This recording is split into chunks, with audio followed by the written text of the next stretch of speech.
Hi hello ನಮಸ್ಕಾರ. ನಾನು ಅಭಿಷೇಕ್ ಶೃಂಗೇರಿ. ಇವತ್ತಿನ ಈ ಒಂದು ವಿಶೇಷ ಸಂದರ್ಶನದಲ್ಲಿ ನಮ್ಮ ಜೊತೆ ಕೇಂದ್ರ ಸರ್ಕಾರದಿಂದ ಆಗ್ತಿರುವಂತಹ ಬೆಲೆ ಏರಿಕೆ ವಿಚಾರ ಆಗಿರ್ಬೋದು, ಜೊತೆಯಲ್ಲಿಯೇ ಆ ನೀಟ್ ಪ್ರಶ್ನೆ ಪತ್ರಿಕೆಯಲ್ಲಿ ಆಗಿರುವಂತಹ ಸಮಸ್ಯೆಗಳು, ಕರ್ನಾಟಕ ರಾಜ್ಯದ ನೂತನ ಮುಖ್ಯಮಂತ್ರಿಯಾಗಿ ಡಿ.ಕೆ. ಶಿವಕುಮಾರ್ ಅವರು ಆಯ್ಕೆಯಾಗಿರುವ ವಿಚಾರ, ಹಾಗೆ ಕೊಪ್ಪದಲ್ಲಿ ಸತ್ಯಮೇವ ಜಯತೆ ಎನ್ನುವ ಕಾರ್ಯಕ್ರಮವನ್ನು ಶೃಂಗೇರಿ ಕ್ಷೇತ್ರ ಆಗಿರ್ಬೋದು, ಶೃಂಗೇರಿ ಕ್ಷೇತ್ರದ ಕಾಂಗ್ರೆಸ್ ವತಿಯಿಂದ ಹಮ್ಮಿಕೊಂಡಿರುವ ವಿಚಾರ, ಎಲ್ಲ ವಿಚಾರಗಳ ಕುರಿತಾಗಿ ಚರ್ಚೆ ಮಾಡಲು ನಮ್ಮ ಜೊತೆ ಕೊಪ್ಪ ಬ್ಲಾಕ್ ಕಾಂಗ್ರೆಸ್ನ ಪ್ರಧಾನ ಕಾರ್ಯದರ್ಶಿಗಳು, ಕೊಪ್ಪ ತಾಲೂಕು ಅಕ್ರಮ ಸಕ್ರಮ ಸಮಿತಿಯ ಸದಸ್ಯರಾಗಿರುವ ನುಗ್ಗಿ ಮಂಜುನಾಥ್ ಅವರಿದ್ದಾರೆ. ಮಂಜುನಾಥ್ ಅವರ ಕಾರ್ಯಕ್ರಮಕ್ಕೆ ಆತ್ಮೀಯ ಸ್ವಾಗತ. ನಮಸ್ಕಾರ. ಮಂಜುನಾಥ್ ಅವರು, ಮೊದಲನೇದಾಗಿ ಕಾಂಗ್ರೆಸ್ ಪಕ್ಷದ ಕಟ್ಟಾಳು ಆಗಿದ್ದಂತಹ ಡಿ.ಕೆ. ಶಿವಕುಮಾರ್ ಅವರು ರಾಜ್ಯದ ಮುಖ್ಯಮಂತ್ರಿಯಾಗಿ ಪದಗ್ರಹಣವನ್ನು ನೆರವೇರಿಸಿರುವಂತದ್ದು. ನೀವು ಕೂಡ ಮೂಲ ಕಾಂಗ್ರೆಸ್ಸಿಗರು, ಕಾಂಗ್ರೆಸ್ ಪಕ್ಷದಿಂದ ಬೆಳೆದು ಬಂದಂತವ್ರು. ಮೂಲ ಕಾಂಗ್ರೆಸ್ಸಿಗರಿಗೆ ಆಗಿರ್ಬೋದು, ಕಾಂಗ್ರೆಸ್ ಪಕ್ಷದ ನಿಷ್ಠಾವಂತ ಕಾರ್ಯಕರ್ತರಿಗೆ ಡಿ.ಕೆ. ಶಿವಕುಮಾರ್ ಅವರು ಮುಖ್ಯಮಂತ್ರಿ ಆಗಿರುವಂತದ್ದು ಎಷ್ಟು ಖುಷಿ? ನಮಗೆ ಡಿ.ಕೆ. ಶಿವಕುಮಾರ್ ಮುಖ್ಯಮಂತ್ರಿ ಆಗಿದ್ದು, ಕಾರ್ಯಕರ್ತ ಮುಖ್ಯಮಂತ್ರಿ ಆಗತಕ್ಕಂಥದ್ದು ಬಹಳ ಹೆಮ್ಮೆ. ಸಹಜವಾಗಿ ಸಿದ್ದರಾಮಯ್ಯನವರು ಒಳ್ಳೆ ಮಾಸ್ ಲೀಡರ್, ಅವರಿಗೂ ಕಾಂಗ್ರೆಸ್ ಪಕ್ಷ ಅವಕಾಶ ಮಾಡಿಕೊಟ್ಟು 2 ಬಾರಿ ಮುಖ್ಯಮಂತ್ರಿ ಮಾಡಿತ್ತು. ಅದು ಕೂಡ ಕರ್ನಾಟಕ ರಾಜ್ಯಕ್ಕೆ ತುಂಬಾ ಅನುಕೂಲ ಆಗಿದೆ ಮತ್ತು ನಮಗೆ ಅದಕ್ಕೆ ಸಂತೋಷ ಆಗಿದೆ.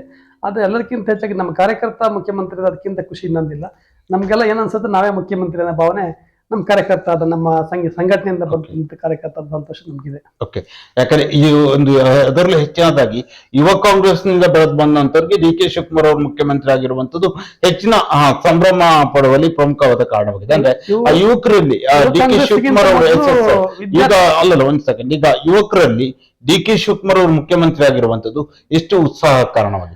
ಅದು ನೋಡಿ ಅಭಿಷೇಕ್ ಅವರೇ, ನಾವು ಒಂದು 30 ವರ್ಷಗಳ ಕಾಲ ಸಂಘಟನೆಯಲ್ಲಿ ತೋರಿಸ್ಕೊಂಡ ನಂತರ ನಮ್ಗೆ ಅದು ಯಾವಾಗಲೂ ಚರ್ಚೆ ಆಗಿದೆ. ನಮ್ ಡಿ ಕೆ ಇದ್ದಾನೆ, ನಮ್ಮ ಜೊತೆ ನಿಲ್ತಾರೆ, ಕಾರ್ಯಕರ್ತ ಧ್ವನಿಯಾಗಿ ನಿಲ್ತಾರೆ ಅಂತ. ಅದು ಅವ್ರು ವಿದ್ಯಾರ್ಥಿ ಕಾಂಗ್ರೆಸ್ ಇಂದ ಬಂದಿರ್ತಕ್ಕಂಥ, ಇವರು ಕಾಂಗ್ರೆಸ್ಗಿಂತ ಮೊದಲು ವಿದ್ಯಾರ್ಥಿ ಕಾಂಗ್ರೆಸ್ ನಾಯಕರಾಗಿ ಬಂದಿದ್ದರಿಂದ ಅವ್ರು ಕಾಂಗ್ರೆಸ್ ಜೊತೆಗೆ ತಮ್ಮ ಜೀವನವನ್ನು ನಡೆಸ್ಕೊಂಡು ಬಂದ್ರು. ನಮ್ಗೆ ಅದು ಬಹಳ ವಿಶೇಷ ಏನಂತ ಹೇಳಿದ್ರೆ, ಕಾರ್ಯಕರ್ತ ಮುಖ್ಯಮಂತ್ರಿ ಆದಂತ ಒಂದು ಸಂತೋಷ. ನಮ್ಗೆ ಮನಮೋಹನ್ ಸಿಂಗ್ ಮುಖ್ಯಮಂತ್ರಿ ಆಗಿದ್ದು ಅತ್ಯಂತ ಸಂತೋಷ, ದೇಶಕ್ಕೆ ಲಾಭ ಆಗಿದೆ. ನಮ್ಗೆ ರಾಹುಲ್ ಗಾಂಧಿ ಮುಖ್ಯಮಂತ್ರಿ, ನಮ್ಮ ಜೊತೆ ಕಾರ್ಯಕರ್ತ ಮುಖ್ಯಮಂತ್ರಿ, ಪ್ರಧಾನಮಂತ್ರಿ ಆದಂತ ಒಂದು ಭಾವನೆ ಈಗಲೂ ಇದೆ ನಮಗೆ.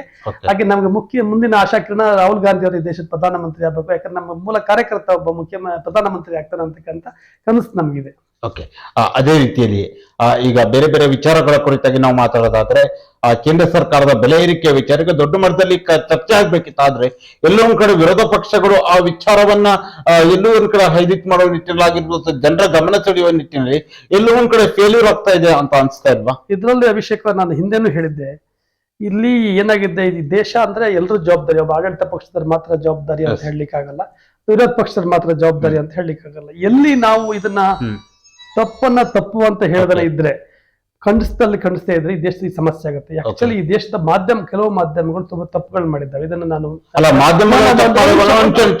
ನೀವು ಮಾಧ್ಯಮಗಳು ತಪ್ಪು ಮಾಡ್ತಾರೋ ಸರಿ ಮಾಡ್ತಾರೋ ಅಥವಾ ವಿಚಾರಗಳನ್ನ ತಿಳಿಸ್ತಾರೋ ಅದು ಒಂದು ವಿಚಾರ ಇರಲಿ. ಆದ್ರೆ ವಿರೋಧ ಪಕ್ಷ ಬಗ್ಗೆ ಕಾಂಗ್ರೆಸ್ ಏನ್ ಮಾಡ್ತಾ ಇದೆ? ವಿರೋಧ ಪಕ್ಷ ಬಗ್ಗೆ ಕಾಂಗ್ರೆಸ್ ಹತ್ರ ಹೇಳಕ್ಕೆ ಧ್ವನಿ ಇಲ್ವಾ? ಹಾಗಾದ್ರೆ ಕೇಂದ್ರ ಸರ್ಕಾರದ ಧ್ವನಿ ಎತ್ತಕ್ಕಾಗಲ್ವಾ ಹಾಗಾದ್ರೆ ಕಾಂಗ್ರೆಸ್ಗೆ? ಒಂದು ಅಭಿಪ್ರಾಯ ನಾನು ಸ್ಪಷ್ಟಪಡಿಸ್ತೀನಿ. ಕಾಂಗ್ರೆಸ್ ನಿರಂತರವಾಗಿ ರಾಹುಲ್ ಗಾಂಧಿ ನೇತೃತ್ವದಲ್ಲಿ ಮೋದಿ ಸರ್ಕಾರದ ಎಲ್ಲ ತಪ್ಪುಗಳು, ಮೋದಿ ಸರ್ಕಾರ ಮಾಡಿರ್ತಕ್ಕಂಥ ಒಳ್ಳೆ ಕೆಲಸಗಳು ಯಾವ್ದು ಇದ್ರೆ ಅದನ್ನಂತಲ್ಲ, ತಪ್ಪುಗಳು ವಿಶೇಷವಾಗಿ ನನಗೆ ಅನ್ನಿಸ್ತದೆ. ನಾನು ಈ ತರ ಹೇಳ್ಬೇಕಲ್ಲ. ಇಲ್ಲಿ ಸ್ಥಳೀಯ ವಿಚಾರವನ್ನೇ ತಗೊಳ್ತೀನಿ. ಬೆಲೆ ಏರಿಕೆ ವಿರುದ್ಧ ಆಗಿರ್ಬೋದು ಅಥವಾ ಪೆಟ್ರೋಲ್ ಡೀಸೆಲ್ ಬೆಲೆಗೆ ಈಗ ಏರಿಕೆ ಆಗಿರುವಂತದ್ದು ಕಳೆದ 15 ದಿನಗಳಿಂದ ಏರಿಕೆ ಆಗ್ತಾ ಇದೆ. ಕೊಪ್ಪದಲ್ಲಿ, ಶೃಂಗೇರಿಯಲ್ಲಿ ಎಲ್ಲರೂ ಒಂದು ಕಡೆ ಪ್ರತಿಭಟನೆ ಮಾಡಿ ಕೇಂದ್ರ ಸರ್ಕಾರದ ವಿರುದ್ಧ ಧ್ವನಿ ಎತ್ತುವ ಕೆಲಸ ಆಗಿದೆಯಾ? ನಾವು ಜೈಪುರದಿಂದ ಪಾದಯಾತ್ರೆ ಮಾಡ್ತಕ್ಕ ಸಂದರ್ಭ ನೀವು ಗಮನಿಸಿದ್ರೆ ನಿಮ್ಮ ಅದು ಬೆಲೆ ಏರಿಕೆ ಆಗುವಂತ ಮೊದಲು 5 ತಿಂಗಳ ಮೊದಲು ಬೆಲೆ ಏರಿಕೆ ಮತ್ತು ನರೇಗಾ ಬಗ್ಗೆ ನಾವು ಮಾಡಿದ್ವಿ, ನರೇಗಾ ಯೋಜನೆ ಬಗ್ಗೆ ಮಾಡಿದ್ವಿ. ನಮ್ಮ ಕೊಪ್ಪ ಬ್ಲಾಕ್ ಸೀಮಿತವಾಗಿ ದೇಶದ AICC ಇಂದ ಹಿಡಿದು ಎಲ್ಲಾ ಕಾರ್ಯಕ್ರಮಗಳು, ಇದು ವಿಶೇಷವಾಗಿ ನಿಮಗೆ ಒಂದು ನೆನಪಿರ್ಬೇಕಂತ ಭಾವಿಸ್ತೇನೆ ನಾನು. ಈ ನೋಟ್ ಬ್ಯಾನ್ ಮಾಡಿದ ಸಂದರ್ಭದಲ್ಲಿ ರಾಹುಲ್ ಗಾಂಧಿ ಹೋಗ್ಬಿಟ್ಟು ಇಲ್ಲಿ ಕ್ಯೂವಲ್ಲಿ ನಿಂತ್ಬಿಟ್ಟು ದುಡ್ಡು ಡ್ರಾ ಮಾಡಿದ್ರು. ನಿಮ್ಗೆ ಗೊತ್ತಿರ್ಬೇಕು, ಅದೆಲ್ಲ ತುಂಬಾ ಅಣಗಿಸಿದ್ರು. ಬಹಳ ನಾಟಕ ಅಲ್ಲ, ಜನರು ಸಮಸ್ಯೆ. ಈಗ 100ಕ್ಕಿಂತ ಹೆಚ್ಚಿನ ಸತ್ತೋದು ನೋಟ್ ಬಂದು ಯಾವ ಕಾರಣಕ್ಕೆ ಮಾಡಿದ್ರು ಅಂತ ಇವತ್ತವರೆಗೆ ಗೊತ್ತಿಲ್ಲ. ಆಮೇಲೆ ತಂದಿರ್ತಕ್ಕಂಥ GST, ಅದು ಗಬ್ಬರ್ ಸಿಂಗ್ ಟ್ಯಾಕ್ಸ್ ಟೆರರಿಸಂ ಅಂತ ರಾಹುಲ್ ಗಾಂಧಿ ಸ್ಪಷ್ಟವಾಗಿ ಹೇಳಿದ್ರು. ಆ ನಂತರ MSP ಬಗ್ಗೆ ಇಡೀ ದೇಶದಲ್ಲಿ ಚಳುವಳಿ ಆದಾಗ ನಮ್ಮ ಕಾಂಗ್ರೆಸ್ ಪಕ್ಷ ಬೆಂಬಲಿಸಿತ್ತು, ಅದನ್ನು ವಾಪಸ್ ತಗೊಳ್ತಕ್ಕಂಥ ಪ್ರಯತ್ನವನ್ನು ಮಾಡಿದ್ರು. ನನ್ನ ಅಭಿಪ್ರಾಯ ಏನಂತ ಹೇಳಿ, ನಾನು ಮಾಧ್ಯಮ ಟೀಕೆ ಮಾಡಕ್ಕೆ ಹೇಳ್ತಿಲ್ಲ. ಮಾಧ್ಯಮದವರು ಒಂದು ಹಂತದಲ್ಲಿ ಎಲ್ಲ ಕೆಲವಾರು ಮಾಧ್ಯಮಗಳು ಎಷ್ಟು ಆಡಳಿತ ಪಕ್ಷಕ್ಕೆ ಸಪೋರ್ಟ್ ಮಾಡ್ಬೇಕು, ಎಷ್ಟು ವಿರೋಧ ಪಕ್ಷ ಸಪೋರ್ಟ್ ಮಾಡ್ಬೇಕು, ಎರಡನ್ನ ಧ್ವನಿಯಾಗಿ ಕೆಲಸ ಮಾಡ್ಬೇಕಿತ್ತು. ಆ ಸಂದರ್ಭದಲ್ಲಿ ಏನಾಗ್ಬಿಡ್ತು, ಮೋದಿ ಮಾಡಿದ್ದೆಲ್ಲ ಸರಿ ಅನ್ನಂಗೆ, ಮೋದಿ ಈ ಬಟ್ಟೆ ಹಾಕಿದ್ರು, ಆ ವಿಮಾನದಲ್ಲಿ ಬಂದ್ರಿ, ಯಾವ ಒಪ್ಪಂದ ಮಾಡ್ಕೊಂಡ್ರು, ಭಾರತಕ್ಕೆ ಏನದು? ಇವತ್ತು ನಾನು ನಿಮಗೆ ವಿಚಾರಗಳನ್ನ ಯಾಕೆ ವಿಷಯದ ವಿರೋಧ ಪಕ್ಷ ಕಾಂಗ್ರೆಸ್ ಏನ್ ಮಾಡ್ತಿತ್ತು? ಎಲ್ಲ ಒಂದು ದೇಶಕ್ಕೆ ಬಂದ್ ಕರೆ ಕೊಟ್ಟಿದೆ, ದೇಶಾದ್ಯಂತ ಚಳುವಳಿಗಳು ಮಾಡಿದ್ದೆ. ಅವಾಗ ಆ ಸಂದರ್ಭದಲ್ಲಿ ನಮ್ಮ ಸರ್, ನಾನು ಈ ವಿಚಾರವನ್ನೇ ತಗೊಳ್ಳಿ ಪರ್ಟಿಕ್ಯುಲರ್ ಆಗಿ. ಬೇರೆ ಈಗ ನಾವು 6 ತಿಂಗಳ ಹಿಂದೆ 5 ತಿಂಗಳ ವಿಚಾರ ಬೇಡ, ಪರ್ಟಿಕ್ಯುಲರ್ ಆಗಿ ಇತ್ತೀಚೆಗೆ 15 ದಿನಗಳ ವಿಚಾರವನ್ನೇ ತಗೊಳ್ಳಿ. 15 ದಿನಗಳಲ್ಲಿ ಎಲ್ಲಿ ದುನಿಯುತ್ತಿದ್ದಾರೆ ಸರ್ ಕಾಂಗ್ರೆಸ್ ಅವರು? ಕಾಂಗ್ರೆಸ್ ಕೇಂದ್ರ ಮೊನ್ನೆ ಯೂತ್ ಕಾಂಗ್ರೆಸ್ ಇಂದ ಬೆಂಗಳೂರಿನಲ್ಲಿ ದೊಡ್ಡ ಮಟ್ಟದ ಒಂದು ಸಭೆ ಮಾಡಿ ಅದಕ್ಕೆ ಸಿದ್ದರಾಮಯ್ಯ ಭಾಗವಹಿಸಿದ್ರೆ, ಡಿ ಕೆ ಶಿವಕುಮಾರ್ ಭಾಗವಹಿಸಿ, ನಮ್ಮ ACC ವೀಕ್ಷಕರಾದಂತ ಸುರ್ಜೇವಾಲ ಭಾಗವಹಿಸ್ಬಿಟ್ಟು ಯೂತ್ ಕಾಂಗ್ರೆಸ್ ಬೃಹತ್ ಒಂದು ಸಭೆಯನ್ನು ಮಾಡಿ ಪ್ರತಿಭಟನೆಯನ್ನು ಮಾಡಿದ್ದಾರೆ. ನಮ್ಮ ಇದು GST ಮೊನ್ನೆ ಅದು ನರೇಗಾ ಆದಾಗ ಬಸ್ ಸ್ಟ್ಯಾಂಡ್ ಅಲ್ಲಿ ನಾವೊಂದು ಚಳವಳಿ ಮಾಡಿಬಿಟ್ಟು ಅದು ಪ್ರತಿಭಟನೆ ವ್ಯಕ್ತಪಡಿಸಿದ್ದೀವಿ. ಈಗ ಬೆಲೆ ಏರಿಕೆ ಬಗ್ಗೆ ಈಗಾಗಲೇ ನಾವು ಮಾತಾಡಿದ್ದೀವಿ.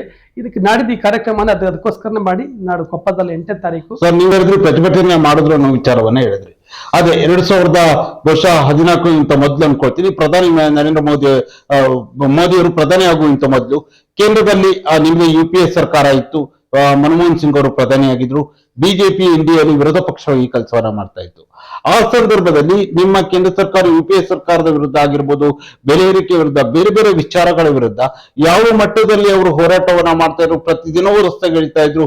ಬೂತ್ ಮಟ್ಟದಿಂದ ಹಿಡಿದು ಡೆಲ್ಲಿಯವರೆಗೂ ಕೂಡ ಹೋರಾಟವನ್ನ ಮಾಡ್ತಾರೆ. ಆದ್ರೆ ಕಾಂಗ್ರೆಸ್ ಎಲ್ಲೋ ಒಂದ್ ಕಡೆ ಅಥವಾ ಇಂಡಿಯಾ ವಿರುದ್ಧ ಹೋರಾಟ ಮಾಡುವಲ್ಲಿ ವಿಫಲವಾಗ್ತಾ ಇದೆಯಾ? ನಾವು ಅದನ್ನ ನಿರಂತರವಾಗಿ ಮಾಡ್ತಿದ್ದೇವೆ. ನಮ್ದು ಒಂದಿನ ಅಂತ ಹೇಳಿದ್ರೆ ನಿಮ್ಗೆ ಕೆಲವು ಸೈದ್ಧಾಂತಿಕವಾದಂತ ಒಂದಿಷ್ಟು ವ್ಯತ್ಯಾಸಗಳಿದಾವೆ. ನಮ್ದು ಡೆಮೊಕ್ರೆಟಿಕ್ ಪಕ್ಷ, ನಮ್ದು ಅಂದ್ರೆ ಪ್ರಜಾಪ್ರಭುತ್ವ ನಂಬಿಕೆ ಇಟ್ಟಿರ್ತಕ್ಕಂಥ ಪಕ್ಷ, ಈ ದೇಶಕ್ಕೆ ಸ್ವತಂತ್ರ ತಂದುಕೊಟ್ಟಿರ್ತಕ್ಕಂಥ ಪಕ್ಷ, ನಮ್ದು ಆ ತರ DNA ಇರ್ತಕ್ಕಂಥ ಪಕ್ಷ. ಹಾಗಾಗಿ ನಾವು ವಿರೋಧ ಪಕ್ಷದ ಧ್ವನಿಗಳನ್ನ ಬಹಳ ಗೌರವಿಸ್ತೀವಿ. ತಪ್ಪುಗಳು ತಿದ್ಕೊಳ್ಳೋ ಪ್ರಯತ್ನ, ತಪ್ಪುಗಳಾಗಿಲ್ಲ ಅಂತ ಆಡಳಿತ ಮಾಡಿದ್ರೆ ಸಹಜ ತಪ್ಪಾಗ್ತವೆ. ಆದ್ರೆ ಅವ್ರದ್ದು ಆ ತರ ಇಲ್ಲ. ಅವ್ರದ್ದು ಏನಂತ ಹೇಳಿದ್ರೆ ವಿರೋಧ ಪಕ್ಷವನ್ನೇ ದಮನ ಮಾಡಬೇಕು ಅಂತ, ಕಾಂಗ್ರೆಸ್ ಮುಕ್ತ ಮಾಡಬೇಕು. ರಾಹುಲ್ ಗಾಂಧಿ ಅವರನ್ನ ಸಂಸತ್ತಿನ ಅನಗತ್ಯ ಹೊರಗಾಕಿ ಅವ್ರ ಧ್ವನಿನೇ ಇರಬಾರ್ದು ಅನ್ನೋ ಪ್ರಯತ್ನವನ್ನು ಮಾಡಿ ಒಂದ್ ಸ್ವಲ್ಪ ಕಾಲ ಯಶಸ್ಸು ಕೂಡ ಆಗಿದ್ರು. ಆ ನಂತರ ಈ ದೇಶದ ನ್ಯಾಯಾಲಯ ಎತ್ತಿಡು ರಾಹುಲ್ ಗಾಂಧಿ ಅವರು ಸಂಸತ್ತಿ ಒಳಗಡೆ ಬಂದ್ರು. ಈ ದೇಶಕ್ಕೆ ಅತ್ಯಷ್ಟು ತ್ಯಾಗ ಮಾಡಿದ ಕುಟುಂಬದ ಒಬ್ಬ ಸದಸ್ಯನಿಗೆ ಪಾರ್ಲಿಮೆಂಟ್ ಅಲ್ಲಿ ಮನೆ ಕೂಡ ಇರಬಾರ್ದು ಅನ್ನೋಷ್ಟು ಮಟ್ಟಿಗೆ ದೇಶದ ರಾಜಕಾರಣ ಮಾಡಿರ್ತಕ್ಕಂಥ ಉದಾಹರಣೆ ನಮ್ಮ ಮುಂದೆ ನಿಮ್ಮ ಮುಂದೆ ಕನ್ನಡ ಇರ್ತಕ್ಕಂಥದ್ದು. ನರೇಂದ್ರ ಮೋದಿ ಅವರ ಸರ್ಕಾರ ಏನಂತ ಹೇಳಿದ್ರೆ ಅವರು ಡಿಕ್ಟೇಟರ್ಶಿಪ್ ಸರ್ಕಾರ, ಬಲಪಂಥಿ, ಹಿಟ್ಲರ್ ಕೂಡ ಬಲಪಂಥಿವಾದಿಗಳು. ಬಲಪಂಥಿವಾದಿಯರನ್ನ ನಮ್ಗೆ ವಿರೋಧಿಗಳೇ ಇರಬಾರ್ದು ಅಂತ ನಾವು ನಾವು ಕಾಂಗ್ರೆಸ್ ಪಕ್ಷ ಪ್ರಜಾಪ್ರಭುತ್ವ ವ್ಯವಸ್ಥೆಯಲ್ಲಿ ನಂಬಿಕೆ ಇಟ್ಟಿರ್ತಕ್ಕಂಥದ್ದು. ವಿರೋಧ ಪಕ್ಷದ ನಾವು ನೆಹರು ಅವರ ಒಂದು ಅಭಿಪ್ರಾಯವನ್ನ ಗೌರವಿಸ್ತಕ್ಕಂಥ ಆ ಸಂತತಿಯಲ್ಲಿ ಬಂದಿರ್ತಕ್ಕಂಥ ನೆಹರು ಅವರು ವಿರೋಧ ಪಕ್ಷವಾಗಿ ಎಷ್ಟು ಗೌರವಿಸಿದ್ರು ಭಾರತದಲ್ಲಿ ಒಂದು ವಾಜಪೇಯಿ ಮಾತಲ್ಲಿ ಕೇಳಿದಾಗ ಗೊತ್ತಾಗುತ್ತೆ ಆ ರೀತಿ ನಡವಳಿಕೆ ಇರ್ತಕ್ಕಂಥದ್ದು. ನಮ್ದು ಕನ್ಸ್ಟ್ರಕ್ಟಿವ್ ಡೆಮೋಕ್ರಸಿ, ನಾವು ಡಿಸ್ಟ್ರಕ್ಟಿವ್ ಡೆಮೋಕ್ರಸಿ ಬಗ್ಗೆ ನಂಬಿಕೆ ಇಲ್ಲ. ಅಂದ್ರೆ ಎಲ್ಲರೂ ಸೇರಿ ಪ್ರಜಾಪ್ರಭುತ್ವ ಮೌಲ್ಯವನ್ನ ದೇಶವನ್ನು ನಡೆಸಬೇಕು ಅಂತ ಉದಾಹರಣೆಗೆ ಆ ತರ ಇರ್ತಕ್ಕಂಥ. ಈಗ ನಿನ್ನೆ ನಾವು ಮುಖ್ಯಮಂತ್ರಿಗಳು DK ಶಿವಕುಮಾರ್ ಅದನ್ನ ನೋಡಿದ್ರಿ, ಅವರು ಟ್ರೆಡಿಷನಲ್ ಆಗಿ ವಿರೋಧಿಗಳು ದೇವೇಗೌಡ ಕುಟುಂಬದ ನಡುವೆ ರಾಜಕೀಯ, ಆದ್ರೆ ದೇವೇಗೌಡ ಕುಟುಂಬಕ್ಕೆ ಹೋಗಿ ಈ ರಾಜ್ಯದ ಗೌರವವನ್ನು ಕಾಪಾಡಿರ್ತಕ್ಕಂಥ, ರಾಜ್ಯದ ಧ್ವನಿ ಇರ್ತಕ್ಕಂಥ ಮುತ್ಸದಿ ಅಂತ ಅವರಿಗೆ ನಮಸ್ಕಾರ ಮಾಡಿ ಆಶೀರ್ವಾದ ಪಡ್ಕೊಂಡು ಬಂದಿರ್ತಕ್ಕಂಥ ಹಿನ್ನೆಲೆ ನಮ್ಮ ಸೈದ್ಧಾಂತಿಕ ವಿರೋಧಿ ಕರ್ನಾಟಕದಲ್ಲಿ BJP ಯಡಿಯೂರಪ್ಪನ ಹತ್ರ ಹೋಗಿ ನಮ್ಮ ಅದಂದ್ರೆ ನಾವೆಲ್ಲ ಕನ್ಸ್ಟ್ರಕ್ಟಿವ್ ರಾಜಕಾರಣದ ಅಂತ ಮಾಡ್ತಕ್ಕಂಥ ನಮ್ಮ ಕಾಂಗ್ರೆಸ್ ಪಕ್ಷ. ಹಾಗಾಗಿ ನಾವು ಕನ್ಸ್ಟ್ರಕ್ಟಿವ್ ರಾಜಕಾರಣ ಮಾಡೋರಿಗೂ ಮತ್ತೆ ಡಿಸ್ಟ್ರಕ್ಟಿವ್ ರಾಜಕಾರಣ ಮಾಡೋದು ಸ್ವಲ್ಪ ವ್ಯತ್ಯಾಸ ನಮ್ಮ ಚಿಂತನೆ. ಹಾಗಾಗಿ ನೀವು ಅಭಿಷೇಕ್ ಅವರೇ ನಮ್ದು ಏನೋ ಅಂತ ಹೇಳಿದ್ರೆ ಅವನೊಬ್ಬ ವಿರೋಧ ಪಕ್ಷ ಅಂತ ಹೇಳಿದ್ರೆ ನಮ್ಮ ಸೈದ್ಧಾಂತಿಕ ವಿರೋಧಿ ಅಂತ ಬಿಟ್ಟು ನಮ್ಮ ವಿರೋಧಿ ಅಂತ ನಾವೆಲ್ಲ ಪರಿಸ್ಕೊಳ್ಳಿ. ಬಟ್ ನರೇಂದ್ರ ಮೋದಿ ತಂಡ ಪಕ್ಷನ ತಂಡ ಆ ರೀತಿ ನೋಡಿ, ಅವರು ನಮ್ಮ ವಿರೋಧಿಗಳಂದ್ರೆ ದೇಶಕ್ಕೆ ವಿರೋಧಿಗಳು ಅವ್ರು ಇರೇ ಬರೋದು ಯೋಚನೆ ಮಾಡ್ತಾರೆ. ನಾವಾಗಿಲ್ಲ, ವಿರೋಧ ಪಕ್ಷ ಇರಬೇಕು, ಅವರು ಇರಬೇಕು, ನಾವಿರ್ಬೇಕು. ಈ ದೇಶದ ಜನ ಯಾವಾಗ ಆಯ್ಕೆ ಮಾಡ್ಕೊಳ್ತಾರೆ ಅವ್ರು ಆಡಳಿತ ಮಾಡ್ಬೇಕು, ನಾವು ವಿರೋಧ ಪಕ್ಷ ಆಗಿರ್ಬೇಕು. ನಮ್ಮನ್ನ ಆಯ್ಕೆ ಇಲ್ದಾಗ ಅವ್ರಿಗೆ ನಾವು ಗೌರವ ಕೊಡ್ಬೇಕು, ಅವ್ರು ಟೀಕೆ ಮಾಡ್ಬೇಕು. ಅಂದ್ರೆ ವಿರೋಧ ಮಾಡೋದಂತ ದ್ವೇಷ ಮಾಡೋದು ಅಂತಲ್ಲ ಅಂತ ಈ ಸಿದ್ಧಾಂತವನ್ನ ಪರಂಪರೆಯಿಂದ ನಾವು ನಂಬ್ಕೊಂಡ್ ಬಂದಿರ್ತಕ್ಕಂಥದ್ದು. ಹಾಗೆ ನಮ್ದು ಕಾಂಗ್ರೆಸ್ ಉದ್ದೇಶ ಒಂದು ಕನ್ಸ್ಟ್ರಕ್ಟಿವ್ ರಾಜಕಾರಣವಾಗಿ ಮಾಡ್ಬೇಕು ಅಂತ ಹೇಳಿ ಆದ್ರೆ ದುರ್ದೈವ ಏನಾಯ್ತು ಅಂತ ಹೇಳಿದ್ರೆ ಅಭಿಷೇಕ್ ಅವರೇ, ಮೊನ್ನೆ ನಡೆದಂತ ಘಟನೆಗಳಲ್ಲಿ ದೇಶ ಇವತ್ತು ಪ್ರಪಂಚದ ನಂಬರ್ 1 ಸಾಲವಾಗಿ ಭಾರತ ಪರಿಗಣಿಸ್ತು. ನಂಬರ್ 1 ಸಾಲಗಾರ ದೇಶ. ಅಚ್ಚೇ ದಿನ ನಿಲ್ಲೋದು ಗೊತ್ತಾಗಿಲ್ಲ. ರಾಜ್ಯದ ಪರಿಸ್ಥಿತಿ ಹೇಗಿದೆ? ಹೇಳ್ತೀನಿ, ಡಾಲರ್ ರಾಜ್ಯದ ಪರಿಸ್ಥಿತಿ ನಾನು ಹೇಳ್ತೀನಿ, ಇದನ್ನ ಮುಗಿಸಿ ಹೇಳ್ತೀನಿ. ಡಾಲರ್ ಪರಿಸ್ಥಿತಿ ಏನಾಗಿದೆ, ₹100 ಹೊತ್ರ ಹೋಗ್ಬಾರ್ದಂತಾಗಿ ಮೊನ್ನೆ ಅದನ್ನ ಮುಚ್ಕೊಳ್ಳಿಕ್ಕೋಸ್ಕರ 70 ರಿಂದ 77 ಟನ್ ಬಂಗಾರ ತಗೊಂಡೋಗಿ ಇವತ್ತು ವ್ಯಾಪಾರ ಮಾಡಿಟ್ಟಿದ್ದಾರೆ.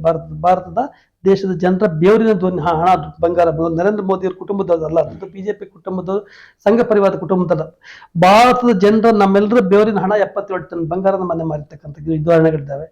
ಆಮೇಲೆ ಯಾವ್ದಾದ್ರು ಒಂದು ಕ್ಷೇತ್ರ ನೀವು ಬೇಕಾದ್ರೆ ತೆಗೆದು ನೋಡಿ, ನಿಮ್ಗೆ ಎಲ್ಲಾ ಮಾಧ್ಯಮಗಳಿಗೆ ಗೊತ್ತಿರ್ತದೆ, ಯಾವ್ದಾದ್ರು ಒಂದು ಕ್ಷೇತ್ರ ನರೇಂದ್ರ ಮೋದಿ ಸರ್ಕಾರ ಬಂದು ಪ್ರಗತಿ ಸಾಧಿಸಿದೆ ವಿಶ್ವದ ಮಟ್ಟದಲ್ಲಿ. ಅದು ನೀರಾವರಿ ಇರ್ಬೋದು, ಹೈನುಗಾರಿಕೆ ಇರ್ಬೋದು, ಶಿಕ್ಷಣ ಇರ್ಬೋದು, ಆಮೇಲೆ ಕಾಮನ್ ಇದು ಇನ್ಫ್ರಾಸ್ಟ್ರಕ್ಚರ್ ಇರ್ಬೋದು, ಅಥವಾ ನ್ಯಾಯಾಲಯದ ವ್ಯವಸ್ಥೆ ಇರ್ಬೋದು, ಪತ್ರಿಕೋದ್ಯಮ ಇರ್ಬೋದು, ಎಲ್ಲವೂ ಕಳಪೆ ಹೋಗಿದೆ. ಅಂದ್ರೆ ಏನಂತಲ್ಲ, ನರೇಂದ್ರ ಮೋದಿ ಬಾಯಲ್ಲಿ ಮಾತು ಕೇಳೋರು, ಭಾಷಣ ಕೇಳಿ 2014 ಡಾಲರ್ಗಳ ರೂಪಾಯಿ ಕೂಸ್ಬಿಟ್ರೆ ದೇಶದ ಆಡಳಿತ ಮಾಡ್ತಕ್ಕಂಥ ವ್ಯಾಪಾರ ಅವ್ನು ಸರಿ ಇಲ್ಲ ಅಂತ ಅವ್ರು ಹೇಳಿದ್ರು. ಇವತ್ತು ಯಾರು ಸರಿ ಇಲ್ಲ? ನನಗನ್ಸೋದು, ನಾನು ನಿಮ್ ಮಾಧ್ಯಮದ ಮುಖಾಂತರ ಮನವಿ ಮಾಡ್ತೀವಿ, ಸಂಘ ಪರಿವಾರ ಅಂತಿದ್ದಿಲ್ಲ RSSನವರು, ಅವರು ಸುಶಿಕ್ಷಿತ ಸುಸಂಸ್ಕೃತ ಇದೆಲ್ಲ ಹೇಳೋದಕ್ಕಿಂತ ಮೊದಲು ಈಗ ದೇಶಕ್ಕೆ ಅಪಾಯ ಬಂದಿದೆ ಯಾರಿಂದ? ನರೇಂದ್ರ ಮೋದಿ ಆಡಳಿತದಿಂದ. ಅವ್ರ ಇಚ್ಛಾಶಕ್ತಿ ಇದ್ರೆ ಅವರು ಯೋಚನೆ ಮಾಡಿ ನರೇಂದ್ರ ಮೋದಿ ನಾಯಕತ್ವನ ಈ ಆಡಳಿತದ ಖರ್ಚು ತೆಗಿಬೇಕು, ಅವ್ರಿಗೆ ಪರ್ಯಾಯ ನಾಯಕತ್ವ ಹುಡುಕ್ಬೇಕು. ಓಕೆ, ಅದು ನೀವು ಹೇಳ್ತಾ ಇದ್ರೆ ಕೆಲಸ ಆದ್ರೆ ನೀವು ಹೇಳಿದ್ರಿ ಆ ದೇಶ ನಂಬರ್ 1 ಸಾಲಗಾರ ದೇಶ ಆಗಿದೆ ಅಂತ ಹೇಳಿದ್ರಿ. ಕರ್ನಾಟಕ ರಾಜ್ಯದ ಪರಿಸ್ಥಿತಿ ಏನಾಗಿದೆ? ಕರ್ನಾಟಕ ರಾಜ್ಯದ ಪರಿಸ್ಥಿತಿ ಎಷ್ಟು ಸಾಲ ಆಗಿದೆ ಈ ಬಾರಿ? ಹೇಳ್ತೀನಿ. ಫಿಸಿಕಲ್ ಡೆಫಿಷಿಯನ್ಸಿ ಆಕ್ಟ್ ಇತಿಹಾಸದಲ್ಲಿ ಯಾವತ್ತೂ ಆಗದಿರುವ ಸಾಲ ಕರ್ನಾಟಕದಲ್ಲಿ ಈ ಬಾರಿ ಆಗಿದೆ. ಅದಕ್ಕೆ ನೀವು ಎಲ್ಲರೂ ಜನ ಬಿಜೆಪಿ ಏನ್ ಹೇಳ್ತಾರೆ ಅಥವಾ ಕೆಲವರಿಂದ ಮಾಧ್ಯಮದಲ್ಲಿ ಕೆಲವು ಮಾಧ್ಯಮದಲ್ಲಿ ಏನ್ ಹೇಳ್ತಾರೆ ಅಂದ್ರೆ ಬಂದು ಗ್ಯಾರಂಟಿ ಕಾರಣ ಅಂತ ಹೇಳ್ತಿದ್ದಾರೆ, ಗ್ಯಾರಂಟಿಗಳು ಕೊಟ್ಟಿರ್ತಕ್ಕಂಥದ್ದು ಕಾರಣ ಅಂತ ಹೇಳ್ತಿದ್ದಾರೆ. ಗ್ಯಾರಂಟಿ ಬರೀ ಬಿಜೆಪಿಯರಾಗ್ಲಿ ಅಥವಾ ಮಾಧ್ಯಮದವರಾಗ್ಲಿ ಸಾರ್ವಜನಿಕರು ಮಾತ್ರ ಹೇಳ್ತಿಲ್ಲ, ಕಾಂಗ್ರೆಸ್ ಪಕ್ಷದ ಶಾಸಕರುಗಳು ತುಂಬಾ ಜನ ಹೇಳಿದ್ದಾರೆ. ಕೆಲವರು ಬಂದು ಮಾಧ್ಯಮದಲ್ಲಿ ಹೇಳ್ತಾರೆ ಅಲ್ಲ, ಕಾಂಗ್ರೆಸ್ ಪಕ್ಷದ ಶಾಸಕರುಗಳೇ ಹೇಳಿದ್ದಾರೆ. ಹೇಳ್ತೀನಿ. ಆದ್ರೆ ಸಮಸ್ಯೆ ಏನಾಗಿದೆ ಅಂತ ಹೇಳಿದ್ರೆ ಬೆಲೆ ಏರಿಕೆ ಇದೆಯಲ್ಲ, ಕೇಂದ್ರ ಸರ್ಕಾರ ನಿಯಂತ್ರಿಸಬೇಕಾದಂತ ವ್ಯವಸ್ಥೆಯಲ್ಲಿ ವೈಫಲ್ಯ ಆಗಿದೆ ಒಂದು. ಎರಡನೇದು ಏನಾಗಿದೆ, ಕೇಂದ್ರ ಸರ್ಕಾರ ರಾಜ್ಯಕ್ಕೆ ಕೊಡ್ಬೇಕಾದಷ್ಟು ಹಣವನ್ನ ತೆರಿಗೆಯ ಪಾಲನ್ನ, ನಾನು ಹೆಚ್ಚಿಗೆ ಅಂತಲ್ಲ, ನಮ್ಮ ಕರ್ನಾಟಕಕ್ಕೆ ಬರ್ಬೇಕಾದಷ್ಟ ಕನಿಷ್ಠ ಪಾಲನ್ನ ಅಂದ್ರೆ ಏನಿದೆ ನಮ್ದು ಏನು ಸರ್ಕಾರಿ ಆಯೋಗದಲ್ಲಿ ಒಂದು ರಾಜ್ಯ ಮತ್ತು ಕೇಂದ್ರ ಸರ್ಕಾರಕ್ಕೆ ಏನ್ ಬರ್ಬೇಕಂತ ಆ ಮಟ್ಟದ ಪ್ರಪೋರ್ಷೇಟ್ ಅಮೌಂಟ್ ಅವ್ರು ಕೊಡ್ತಾ ಇಲ್ಲ. ಅದನ್ನ ಬೇರೆ ರಾಜ್ಯಗಳಿಗೆ ಜಾಸ್ತಿ ಕೊಡ್ತಿದ್ದಾರೆ. ಗುಜರಾತ್ ನಮ್ಗೆ ಜಾಸ್ತಿ ಕೊಡ್ತಿದ್ದಾರೆ. ಉತ್ತರ ಪ್ರದೇಶ, ಬಿಹಾರ ಅದು ಬಿಡಿ, ಅವ್ರು ಬೇರೆ ಬೇರೆ ಕ್ರೈಟೀರಿಯಾ ಮಾಡ್ಕೊಡ್ತಲ್ಲ, ಅದನ್ನ ನಾನು ಹೇಳ್ತಿಲ್ಲ. ಕ್ರೈಟೀರಿಯಾನ ದೇಶದ ಒಕ್ಕೂಟ ವ್ಯವಸ್ಥೆ ಒಪ್ಕೊಳ್ಬೇಕು. ನಾವು ಇಷ್ಟು ನಂಬರ್ 1 ತೆರಿಗೆ ಕೊಡ್ತಕ್ಕಂಥ ರಾಜ್ಯ ಆಗಿ ಇಷ್ಟು GST ಕೊಡ್ತಕ್ಕಂಥ ರಾಜ್ಯ ಅದು ನಮಗ್ ಬರ್ಬೇಕಾದ ಪಾಲ್ ಕೊಡ್ತಾ ಇಲ್ಲ. ಇದು ಸಮಸ್ಯೆ. 15 ಹಣಕಾಸು ಯೋಜನೆಯಲ್ಲಿ ಯಾವ ಪಂಚಾಯತ್ ದುಡ್ಡು ಬಂದಿಲ್ಲ ಇವತ್ತು, JJM ದುಡ್ಡು ಬಂದಿಲ್ಲ ಇವತ್ತು. ಇದೆಲ್ಲ ಕೇಂದ್ರ ಸರ್ಕಾರ, ಇದನ್ನ ಕರ್ನಾಟಕ ಕಾಂಪೆನ್ಸೇಟ್ ಮಾಡಿ ಇದು ಜನರಿಗೆ ಮೂಲಭೂತ ಸೌಕರ್ಯ ಕೊಡ್ಲೇಬೇಕಲ್ಲ. ಇನ್ನೊಂದು, ಕರ್ನಾಟಕದ ಆರ್ಥಿಕ ವ್ಯವಸ್ಥೆ ಯಾವ ಹಂತಕ್ಕೆ ಹೋಗ್ತಾ ಇದೆ ಅನ್ನೋ ಐಡಿಯಾ ಕಾಂಗ್ರೆಸ್ಸಿನಲ್ಲಿ ಇನ್ನು ರಾಜ್ಯದಲ್ಲಿ ಆಡಳಿತ ಮಾಡ್ತಿರುವಂತವ್ರಿಗೆ ಇದೆಯಾ? ಇದೆ. ಅದಕ್ಕೋಸ್ಕರನೇ ಆಡಳಿತ ಇರೋದ್ರಿಂದನೇ ಇವತ್ತು ದೇಶದಲ್ಲಿ ಮುಂಬೈ ಅಂತ ಆರ್ಥಿಕ ಸಂಪನ್ಮೂಲ ರಾಷ್ಟ್ರ, ಗುಜರಾತ್ ಅಂತ ಎಲ್ಲ ಇನ್ಫ್ರಾಸ್ಟ್ರಕ್ಚರ್ ಕೊಟ್ಟಿರ್ತಕ್ಕಂಥ ರಾಜ್ಯಗಳಿಗಿಂತ ತಲಾ ಆದಾಯದಲ್ಲಿ ಇವತ್ತು ನಂಬರ್ 1 ಭಾರತ ಕರ್ನಾಟಕ ಯಾಕೆ ಬಂತು? ಒಂದು, GDP ಮೊನ್ನೆ ಇಡೀ ದೇಶದಲ್ಲಿ ಯಾವ ಸ್ಟೇಟ್ ಜಾಸ್ತಿ ಆಗಿ GDP ನಲ್ಲಿ? ದೇಶದ ಆರ್ಥಿಕ ಪರಿಸ್ಥಿತಿಯಲ್ಲಿ ಒಪ್ಕೊಳ್ತೀನಿ ನಾನು, ಅದರಲ್ಲೂ ಕರ್ನಾಟಕದ ಆರ್ಥಿಕ ಪರಿಸ್ಥಿತಿ ಯಾಕೆ ಯಾವ ಮೇಲಾಯ್ತು? ಅಂದ್ರೆ ಕರ್ನಾಟಕ ಸರ್ಕಾರ ಕೊಟ್ಟಿರ್ತಕ್ಕಂಥ ಆದಾಯದ ಗ್ಯಾರಂಟಿ ಮುಖಾಂತರ ಜನರ ಜೀವನದಲ್ಲಿ ಕೊಳ್ಳುವ ಶಕ್ತಿ ಜಾಸ್ತಿ ಆಯ್ತು, ಅದ್ರ ಮುಖಾಂತರ ತೆರಿಗೆ ಸಂಗ್ರಹ ಜಾಸ್ತಿ ಆಯ್ತು, ಅದ್ರ ಮುಖಾಂತರ GDP ಜಾಸ್ತಿ ಆಯ್ತು, ಅದ್ರ ಮೂಲಕ ಸಾಲದ ಪ್ರಮಾಣ ಜಾಸ್ತಿ ಆಯ್ತು. ಸಾಲದ ಪ್ರಮಾಣ GDP ಜಾಸ್ತಿ ಆಯ್ತು ಅಂತ ಹೇಳಿದ್ರೆ ಆ ದೇಶದ ಗ್ರೋತ್ ಹೌದಲ್ವಾ? ಒಂದು, ಪರ್ ಕ್ಯಾಪಿಟಲ್ ಇನ್ಕಮ್ ಗ್ಯಾರಂಟಿಯ ಮೂಲಕ ಸಾಲದ ಪ್ರಮಾಣ ಜಾಸ್ತಿ ಆಯ್ತು. ಗ್ಯಾರಂಟಿ ಮುಖಾಂತರ ಸಾಲ, ಕೇಂದ್ರ ಸರ್ಕಾರದ ವೈಫಲ್ಯ, ನಮ್ಗೆ ಕೊಡ್ಬೇಕಾದಂತ ಪ್ರಪೋರ್ಷನ್ ಹಣವನ್ನು ಸರಿಯಾಗಿ ಕೊಡದಿರೋದ್ರಿಂದ ನಮಗೆ ಅದನ್ನ ಅನುಷ್ಠಾನ ಸಮಸ್ಯೆ ಆಗಿದ್ರಿಂದ ಈ ಸಮಸ್ಯೆ ಆಗಿದೆ. ಈಗ ಏನ್ ಗೊತ್ತಾ ನಿಮ್ಗೆ, ಟ್ಯಾಂಕ್ ಅಲ್ಲಿ ಟ್ಯಾಪಿಗೆ ಬರುತ್ತೆ, ಟ್ಯಾಂಕ್ ವೀಕ್ ಆಗ್ಬಿಟ್ರೆ ಈ ಮೇಲ್ದೇಶದ ಸಾಲಕ್ಕೆ ಕಾರಣಕ್ಕೆ ಸಾಲ ಆಗಿರೋದಕ್ಕೆ ಕೇಂದ್ರ ಸರ್ಕಾರದ ಮಾಡಿ ತೋರಿಸುವ ಕೆಲಸವನ್ನ ಮಾಡ್ತಾ ಇದ್ದಾರೆ. 110% ಕೇಂದ್ರ ಸರ್ಕಾರದ ಆಡಳಿತ ವೈಫಲ್ಯದಿಂದ ಎಲ್ಲಾ ರಾಜ್ಯಗಳಿಗೂ ಸಮಸ್ಯೆ ಆಗಿರ್ತಕ್ಕಂಥದ್ದು ಇದು. ಓಕೆ, ಅದು ಒಂದ್ ಭಾಗ.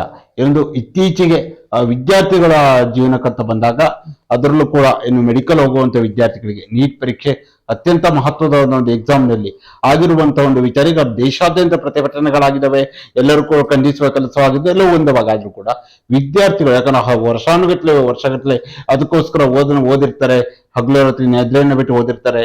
ವಿದ್ಯಾರ್ಥಿಗಳ ಭವಿಷ್ಯದ ಜೊತೆ ಎಲ್ಲೋ ಒಂದ್ ಕಡೆ ಆಡಳಿತ ವ್ಯವಸ್ಥೆ ಆಟ ಆಡ್ತಾ ಇದೆ ಅಂತ ಅನ್ಸಲ್ವಾ? ಇದಕ್ಕಿಂತ ಕ್ರೈಮ್ ಇನ್ನೊಂದಿಲ್ಲ ಅಂತ ನಾನು ಭಾವಿಸ್ತೀನಿ. ಇದೊಂದು ಭಯಂಕರ ಕ್ರೈಮ್. ಯಾಕಂತ ಹೇಳಿದ್ರೆ ನಾನು ತುಂಬಾ ಜನ ಈ ಮೆಡಿಕಲ್ ಸ್ಟೂಡೆಂಟ್ಸ್ ಹತ್ರ ನಮ್ಮೂರಲ್ಲಿ ನಡೆದ ಏನಮ್ಮ ನಮ್ಗೇನು ವ್ಯತ್ಯಾಸ ಅಂತ ಕೇಳಿದಾಗ ಅವ್ರು ಹಿಂದೆ ಹೇಳಿದ್ರು, ಸರ್ ನಾವು ದಿನದಲ್ಲಿ 16 ರಿಂದ 18 ಗಂಟೆ 20 ಗಂಟೆ ಓದ್ತೀವಿ ಅಂದ್ರೆ 4-5 ಗಂಟೆ ಬಿಟ್ಬಿಟ್ರೆ ಫುಲ್ ಓದಿ MBBS ಮಾಡೋದು.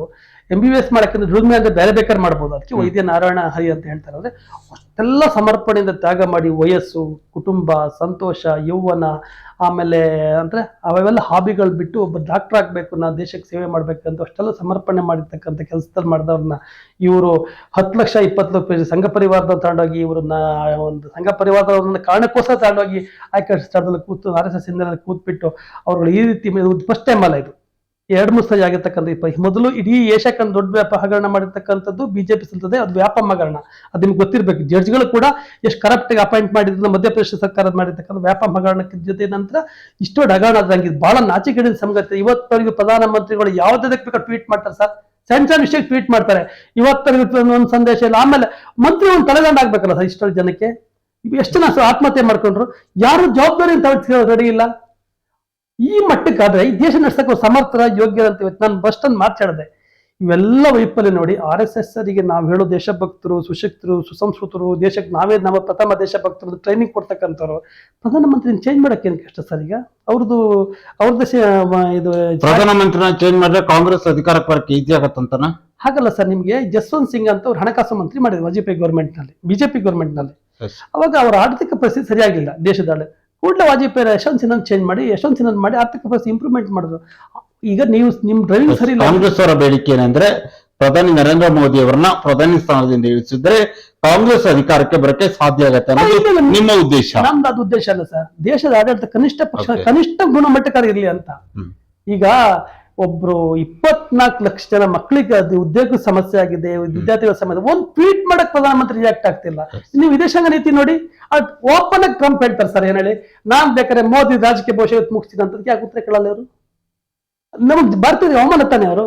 ಅವ್ರಿಬ್ರು ಏನ್ ಸಂಬಂಧ ಉಂಟು ಆ ಥರದ್ದು ಹೇಳಿ ಬಾಯ್ಬಿಟ್ಟು.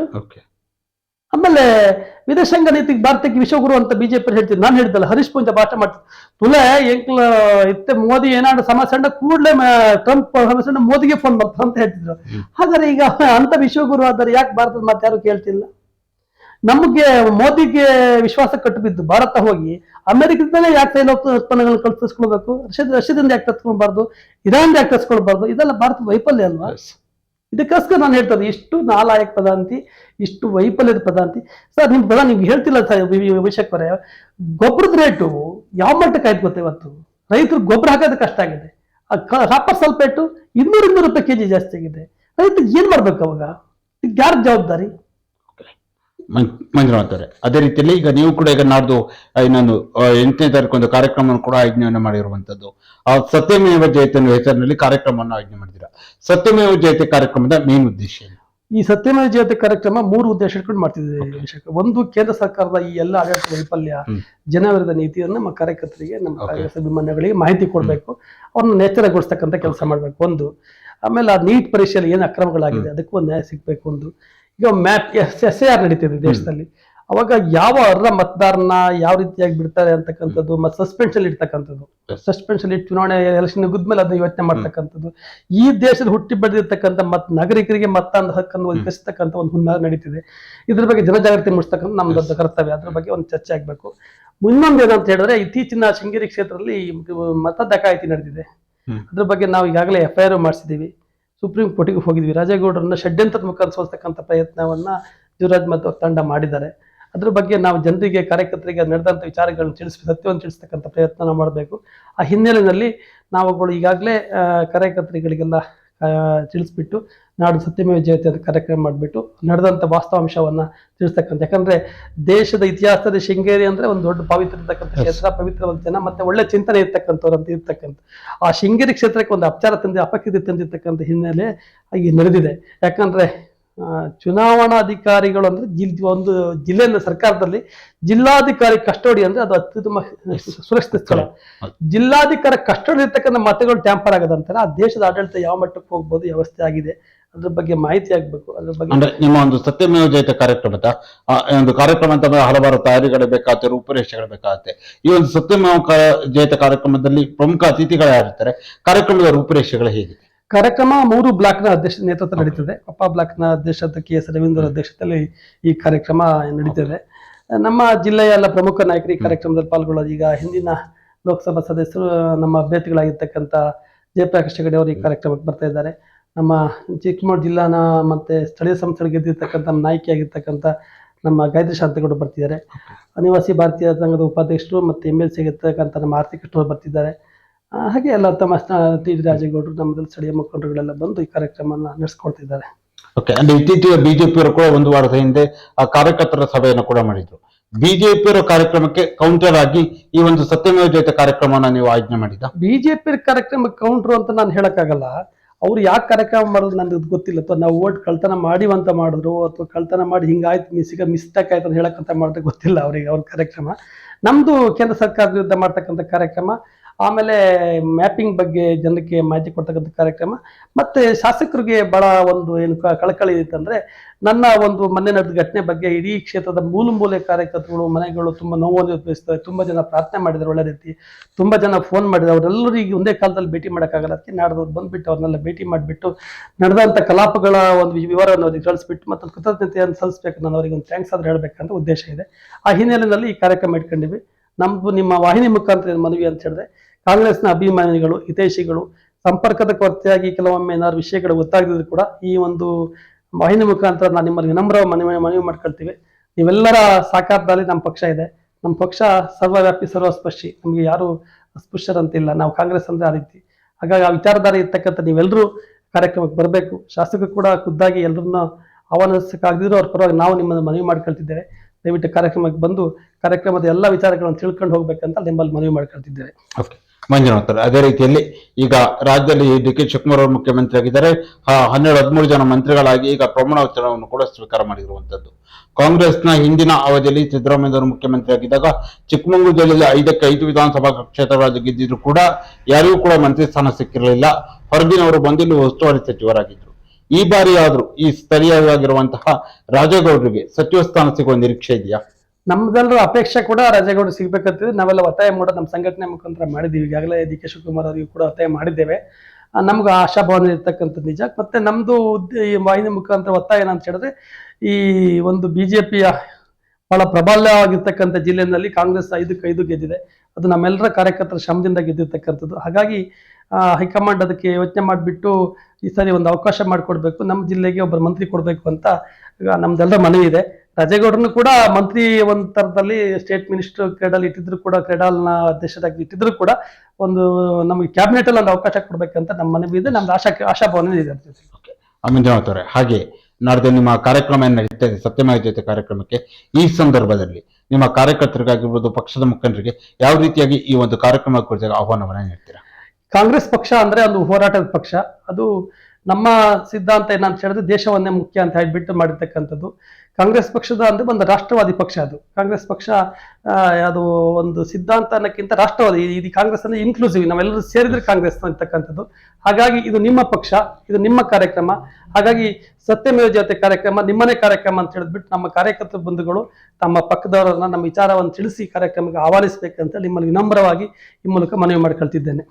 ನುಗ್ಗಿ ಮಂಜುನಾಥ್ ಅವರೇ, ಇದುವರೆಗೂ ಈ ಒಂದು ಸಂದರ್ಶನ ಭಾಗವಹಿಸಿ ಡಿ.ಕೆ. ಶಿವಕುಮಾರ್ ಅವರು ರಾಜ್ಯದ ಮುಖ್ಯಮಂತ್ರಿ ಆಗಿದ್ದ ವಿಚಾರ ಆಗಿರ್ಬೋದು, ಹಾಗೆ ಕೇಂದ್ರ ಸರ್ಕಾರದ ಬೆಲೆ ಏರಿಕೆಯ ವಿಚಾರ ಆಗಿರ್ಬೋದು, ನೀಟ್ ಪರೀಕ್ಷೆಲಾದಂತಹ ಹಗರಣ ಆಗಿರ್ಬೋದು, ಹಾಗೆ ಏನು ನಿಮ್ಮ ಒಂದು ಸತ್ಯಮೇವ ಜಯತೆ ಕಾರ್ಯಕ್ರಮದ ಆಯೋಜನೆ, ಅದರ ಉದ್ದೇಶ ಆಗಿರ್ಬೋದು, ಹಾಗೂ ಮುಂದಿನ ದಿನಗಳಲ್ಲಿ ನಿಮ್ಮ ಒಂದು ಹೋರಾಟಗಳು, ಎಲ್ಲ ವಿಚಾರಗಳ ಕುರಿತಾಗಿ ಚರ್ಚೆಯಲ್ಲಿ ಭಾಗವಹಿಸಿದ್ದಕ್ಕಾಗಿ ನಮ್ಮ ಸೈರು ಸಮಾಚಾರ ತಂಡದ ವತಿಯಿಂದ ನಿಮಗೆ ಹೃತ್ಪೂರ್ವಕ ಧನ್ಯವಾದಗಳು. ತಮಗೆ ಧನ್ಯವಾದ ಸರ್. ನೋಡಿದ್ರಲ್ಲ ವೀಕ್ಷಕರೇ, ಇದು ಕೊಪ್ಪ ಬ್ಲಾಕ್ ಕಾಂಗ್ರೆಸ್ನ ಪ್ರಧಾನ ಕಾರ್ಯದರ್ಶಿಗಳು, ಅಕ್ರಮ ಸಕಮ ಸಮಿತಿಯ ಸದಸ್ಯರಾಗಿರುವ ನುಗ್ಗಿ ಮಂಜುನಾಥ್ ಅವರ ಜೊತೆಗಿನ ವಿಶೇಷ ಸಂದರ್ಶನ. ನಮಸ್ಕಾರ.